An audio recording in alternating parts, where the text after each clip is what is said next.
Hi, I'm Dr. Corey Maas, facial plastic surgeon in San Francisco, and I'm the director of the fellowship here at the Maas Clinic and the University of California, San Francisco in California, and an associate clinical professor there. And each year I have the honor and privilege to be able to pick up from amongst the top people in head and neck surgery or plastic surgery, either one, otolaryngology, head and neck surgery, or plastic surgery, to spend a year with me learning and really refining the skills that the young sort of future stars have, and hopefully get them in those final stages before they go into practice. And I like to introduce them to my patients and to the world, as I'm very excited to have them and proud that they're working with me. And this year, in particular, I have a super fellow who's got a great story to tell. And so we call her Ivy. Dr. Ivy Ron is our fellow this year. And Ivy is originally from China, so her resume is excellent. And and I know it well, but I would just like to say, first of all, welcome to the Maas Clinic, of course. Thank you. And it's glad to have you here. And maybe you could tell us a little bit, because your story is so interesting, and I mean, not a lot of us know. I mean, I've had the good fortune to have visited your home country, but tell us a little bit about growing up, and then about your early education, and then we'll talk a little bit more about what happened over here when you got your scholarship or grant. Yeah. I grew up close to Hong Kong when I was little, and it's a sort of a suburb of a big city, Guangzhou, and I spent my elementary school there. Then we moved to Beijing when I was going to middle school, and I tested into middle school. I skipped a grade, actually. So I went directly from 5th grade until like 7th, essentially, when I got to middle school. Then I just continued doing my schoolwork in China. Then I had the good fortune of the school sending me to a exchange program in the middle of nowhere, Ohio, because they felt like that if you're in the middle of nowhere where there's no Asian people that you can associate with, then you can immerse better, like get a better understanding of American culture. So how old were you then when you did the exchange program? I was 13. Okay. Yeah, it was a 10-month, like a school year, but 10 months time spent in a very tiny high school. So 13 and starting in 9th grade then. Yeah, I was 10th, but 10th grade. Yeah, okay. Yeah, at the time. And you middle of nowhere, but if you were like a Buckeye fan, just so we're being clear, Yeah. She moved to Columbus, Ohio, which is not really actually the middle of nowhere really, but for a Chinese person, I think it would probably be considered that. For my exchange program, it was 45 minutes outside of Columbus. So it really was. Yeah, it is in the middle of nowhere. What was the name of the town? It's so the bigger town is Mount Vernon, which is about 15 to 20 minutes away from where my host family's house was. Mm-hmm. The smaller town was Howard, Ohio, which no one would know. Mount Vernon, most people won't know either. But well, the people in Howard know where it yeah. is. Yeah. It's near Kenyon College. Okay. That's some people know that. Yeah. All right. So you spent your 10th grade year there and came back to Beijing. Yeah, came back to Beijing, finished high school, and I made up my mind at that point. I was like, I'm going back to America because I liked it so much. It's just the freedom, the creative freedom and learning freedom, even though this might sound bad, but high school was easier in America at that time. I just liked the freedom to do whatever like you want to do and learn whatever you can learn.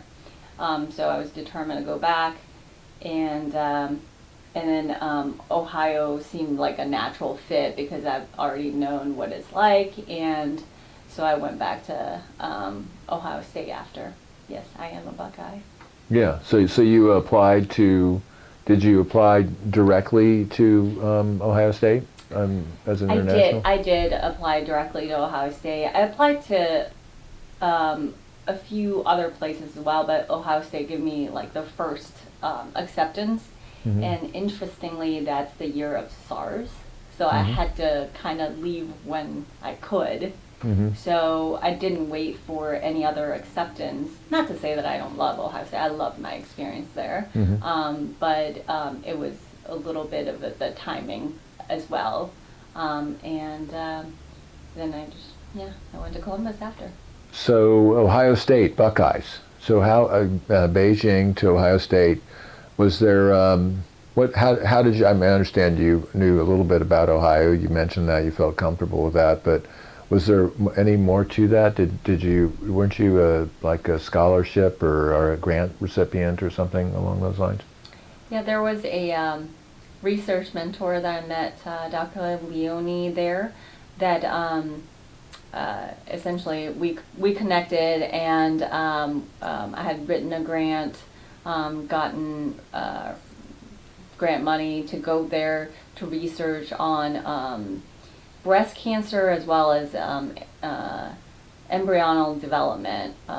There's a specific, pathway for retinoblastoma and E2F protein with gene transcriptions and things like that that we researched into, and that was what I wanted to do. I wanted to, do a lot of biological research, and he was kind enough to take me in and help me write grants and get the money to go to Ohio State.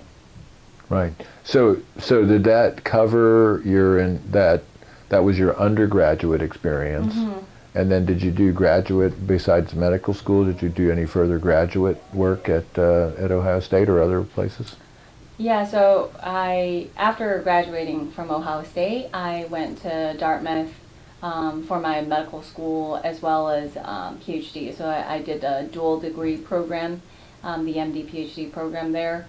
And I continued research in genetics. It's a little bit different than what I did for undergrad, but it's still within the realm of genetics. I continue to study gene transcriptions in cancer, mostly in like pediatric glioblastoma, which is a brain cancer.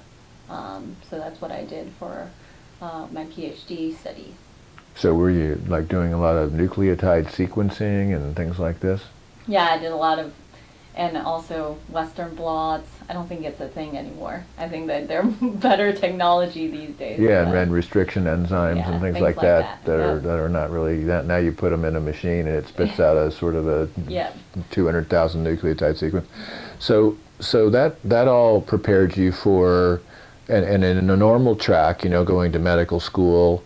This is where all of us as physicians have decisions to make about what course or direction we want to take. I went through my own sort of process, which I've talked about before, and ended up in a field that I thought had the greatest potential for diversity of options as we finished, and ultimately fell really in love with facial plastic surgery and knew it to be by far the best, in my opinion, the best track, because the origins of all plastic surgery were in otolaryngology and head and neck surgery, and this long predated plastic surgery as a specialty which organized in the 1960s.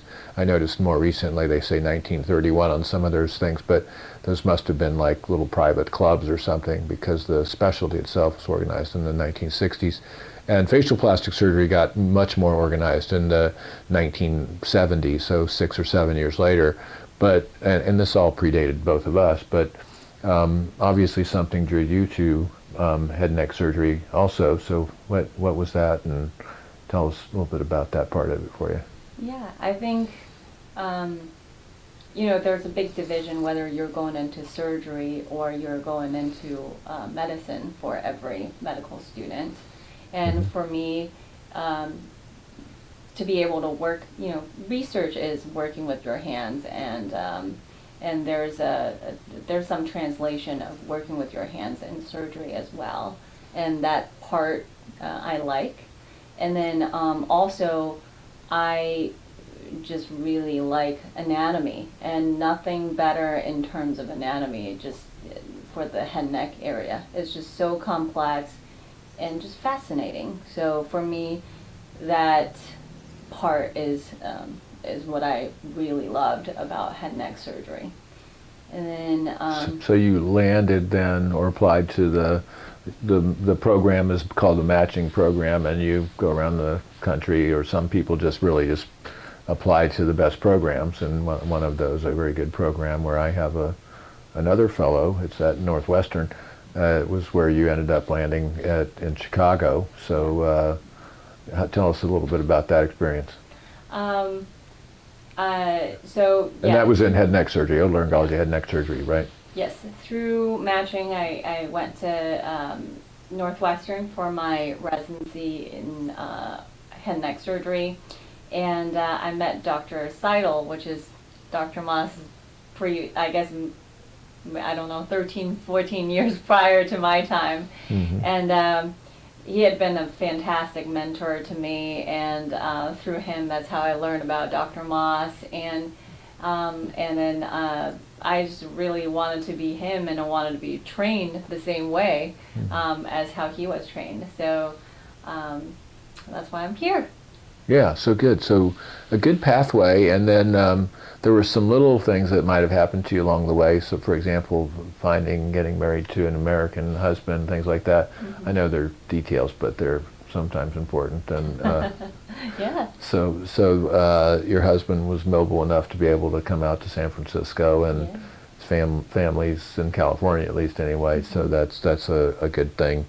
And at this point, we're halfway through our fellowship, really. This is the halfway mark. We're doing this after the first year. It's a good time to have a conversation with our fellows, because they have a chance to have really done the first half of the year, which is what I, as a director, consider, and I think the fellows might share some of this feeling, the more painful part of the fellowship year, because you don't know much when you come, and then by the time you're at the halfway point, you've done enough facelifts and rhinoplasties and eyelid surgeries where you could, I'm sure, do them by yourself. But why don't you, how did you have to do an application too, but you looked at some other programs that are kind of academic and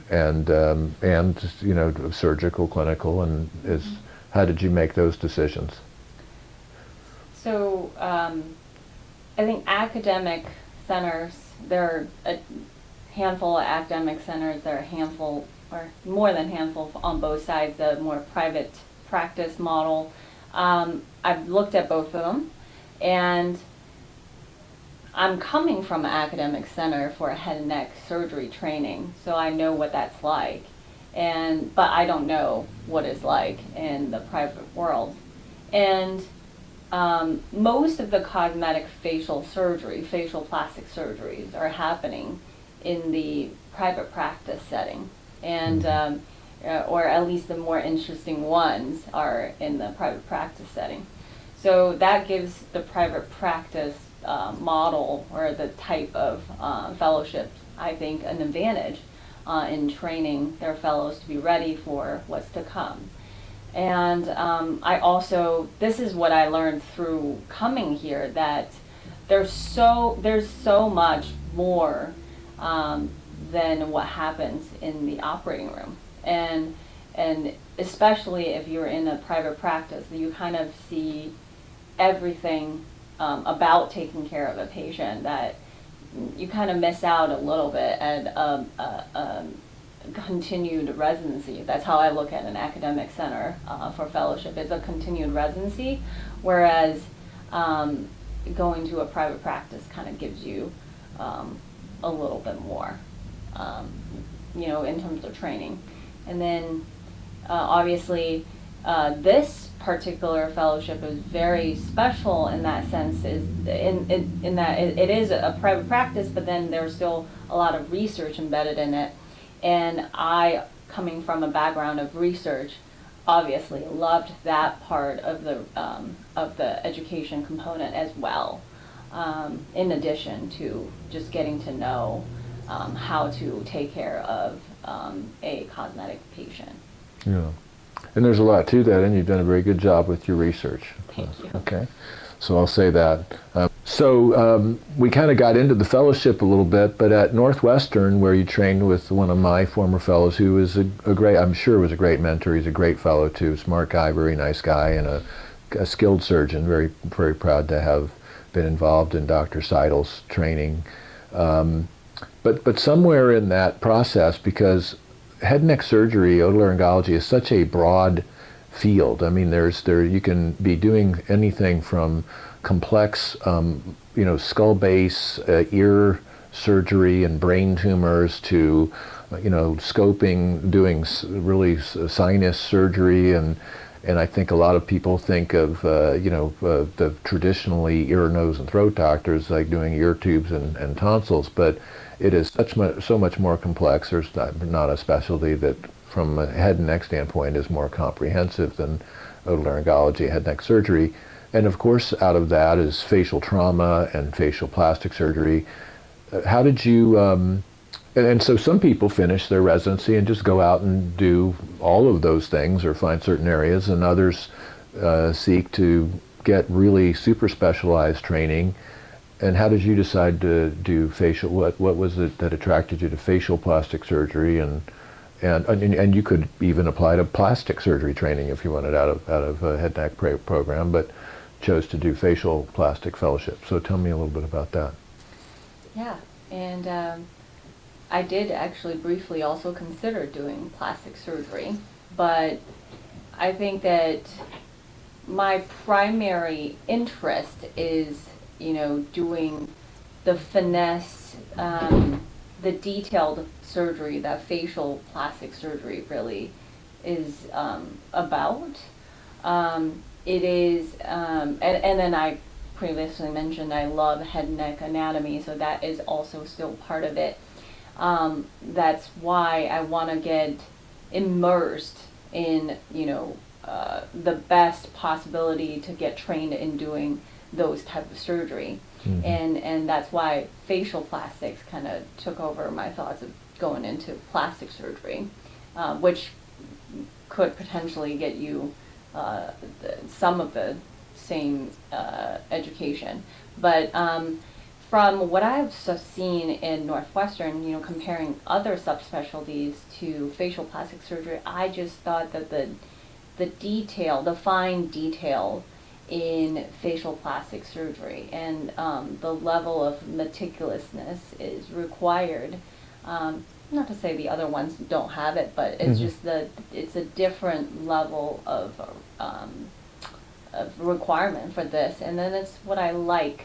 I also like to be able to share, a visible result with your patient. It's a type of joy that's hard to describe, like in other type of surgery. Obviously your failure will become a little bit more obvious too if you ever get into that situation, but I guess I like the challenge. You mean like vis-a-vis the face is not something that's covered up with clothing, or if you're doing body surgery. Correct. Yeah, and I think a lot of so for many of us, and I'll just speak to the idea of spending a number of years in general surgery before you get 1 or 2 or 3 years of plastic surgery, which includes burns and all kinds of breast and body flaps, and then hand, and then the facial plastic part. It's a very broad field. And interestingly, if you just go back historically, this all evolved from surgery. With those days, again, the first subspecialty of surgery was eyes, ears, nose, and throat surgery. And most of the acknowledged fathers of plastic surgery were all eyes, ears, nose, and throat surgeons, which is often used disparagingly toward us. But and then at the end of the day, the fathers of facial plastic surgery, Converse and Sir Harold Delf Gillies, and there's just a whole long list of them that were the people that really were the innovators. Gillies working on war trauma patients, mostly on the head and neck. He wrote his monograph really after World War I, I guess, and really advanced, very specially this. And then the next step of it, which I've talked to you about this history because I care a lot about it, was really rhinoplasty. Rhinoplasty really became the first kind of elective cosmetic procedure that was done with any frequency, and it was done by head and neck surgeons, by facial plastic surgeons. And at the time, again, this long predated any defined specialties. There were still surgeons doing plastic surgery of one kind or another, not formed or organized in any way, but they found that special interest and pursued it. There were head and neck surgeons, the otorhinolaryngology, eyes, ears, nose, and throat. Those specialists were doing rhinoplasty and other special areas of facial reconstruction, like Gillies and these other people in the early 1900s. And so the historical part of it is interesting because I think a lot like what you were saying is there's just a lot of opportunity for pursuing all of the uniqueness of the head and neck area, and really if you really want the best, you want someone that is really focused on the head and neck, and that's our academy, which I'm very proud to be a part of, and some of the leadership of our academy, and some of even our founders are still around who remember this. All know that really we mean it sincerely, that trusting your face to a specialist, a facial plastic surgeon, has real meaning to it. So hopefully by the end of the fellowship year, that you'll feel, and I already see you're advancing, that you'll feel good about it.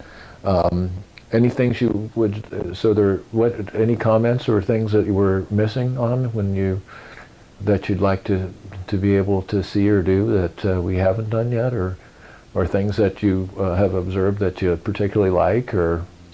I love, we were talking all rhinoplasty, but I love rhinoplasty. I really do. I think, anatomy is different between people for a lot of different areas of the body, but the difference between one person to another in terms of how their inside of their nose look like, it's incredible. And then you want to devise a strategy to make them look a certain way on the outside. It's just an amazing surgery. Mm-hmm. I love rhinoplasty, and aging face. I do love aging face too, and that's facelift, and eyelid surgery. I love all of them, but I just particularly do think that rhinoplasty is challenging and amazing all at once.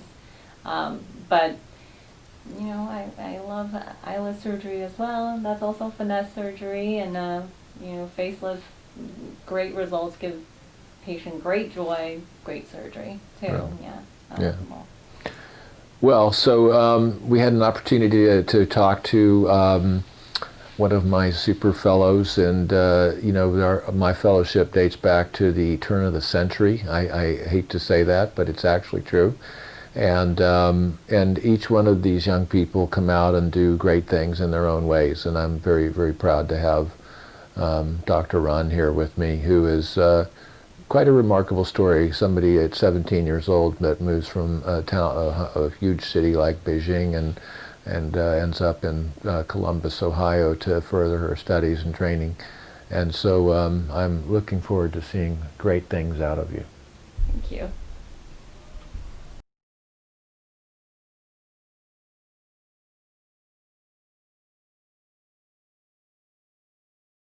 And there's just a whole long list of them that were the people that really were the innovators. Gillies working on war trauma patients, mostly on the head and neck. He wrote his monograph really after World War I, I guess, and really advanced, very specially this.